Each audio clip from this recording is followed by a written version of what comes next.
I am continuing in my reading. What I'm doing in this series is to read through the entire standard works of the Church of Jesus Christ of Latter-day Saints. This consists of the Bible, the Book of Mormon, the Doctrine and Covenants, and the Pearl of Great Price. I am continuing reading in a chronological order, according to event, not according to publication or volume, so I'm skipping around a bit as I move along. We are continuing in the Gospels. Christ is in the middle of his Galilean ministry. He has cast out evil spirits for the first time. He healed Peter's mother-in-law, cleansed a leper, and most recently we've been reading about him healing the paralytic, forgiving sins.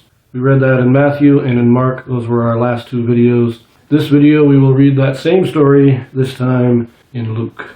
In this video we have a Joseph Smith translation. And what the Joseph Smith translation is, this is a translation or correction done by Joseph Smith to restore those passages that have been lost or corrupted over the years. This will be Luke chapter 5, verses 16 through 26.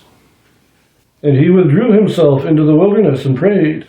And it came to pass on a certain day, as he was teaching, that there were Pharisees and doctors of the law sitting by, which were come out of every town of Galilee and Judea and Jerusalem. And the power of the Lord was present to heal them. And behold, men brought in a bed a man which was taken with a palsy. And they sought means to bring him in, and to lay him before him. And when they could not find by what way they might bring him in because of the multitude, they went upon the housetop, and let him down through the tiling with his couch into the midst before Jesus. And when he saw their faith, he said unto him, Man, thy sins are forgiven thee. And the scribes and the Pharisees began to reason, saying, Who is this which speaketh blasphemies? Who can forgive sins but God alone? But when Jesus perceived their thoughts, he answering said unto them, What reason you in your hearts? Whether it is easier to say, Thy sins be forgiven thee, or to say, Rise up and walk? But that ye may know that the Son of Man hath power upon earth to forgive sins, he said unto the sick of the palsy, I say unto thee, Arise, and take up thy couch, and go into thine house. And immediately he rose up before them, and took up that whereon he lay, and departed to his own house, glorifying God. And they were all amazed, and they glorified God, and were filled with fear, saying, We have seen strange things today. We don't have much new here. It tells the same basic story as Mark, letting him down through the roof, forgiving sins, the reasoning of the Pharisees and scribes. There's not much new information there. Now it does say that just before this he was in a solitary place praying. So that's a little interesting thing there.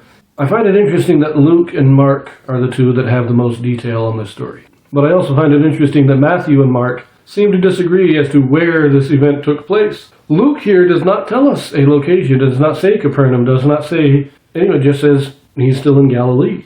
Matthew said it was in Nazareth, Mark said it was in Capernaum. Where it was exactly, we're not sure. Now there was this contradiction, but I don't think it's a serious contradiction, because the exact location is not as important. Now, it being in his hometown, as I mentioned in my video reading in Matthew, kind of makes it, especially with the Joseph Smith translation, makes it more fun, makes it more, you can see how he's kind of pushing back against the disbelief of those in his hometown. But if it's in Capernaum, that whole aspect of that whole dynamic of the story is not there anymore. So I kind of prefer that it be in Nazareth. But whether it was in Nazareth or Capernaum, this is a detail that is easily missed in the shuffle. It's not an essential detail, and so it doesn't really, it doesn't change the facts of the case.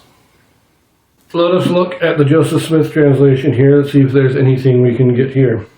In verse 17, just changes which to who. Again, in verse 18, changes which to who, and changes him to Jesus. So lay him before him, or lay him before Jesus. Just a nice little clarification. It also removes the word means, and so they sought means to bring him in. Joseph Smith just says they sought to bring him in. The means is unnecessary there, so just grammatical updates again. In verse 19, the King James reads, And when they could not find by what way they might bring him in because of the multitude, Joseph Smith writes, And when they found that they could not bring him in for the multitude. Simpler, easier reading. Verse 20, state in the King James, And when he saw their faith, he said unto him, Joseph Smith, Now he saw their faith and said unto the man. Again, minor. Verse 21 again changes which to that. Verse 22 removes the word when, so instead of, but when Jesus perceived their thoughts, he answering said, it's, but Jesus perceived their thoughts, and he said unto them.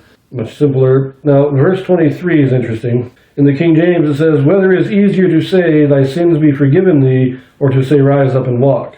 I like this here, in the Joseph Smith translation. Does it require more power to forgive sins than to make the sick rise up and walk? So which one requires the greater power? Which one requires the greater authority?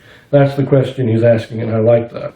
This also, in verse 24, we have this change, which kind of unifies it to what we see in the Joseph Smith translation of Matthew, where it says here, but that ye may know that the Son of Man hath power upon earth to forgive sins, he said unto the sick of the palsy, I say unto thee, arise, and take up thy couch, and go into thine house. Joseph Smith has this, but that ye may know that the Son of Man hath power upon earth to forgive sins, I said it.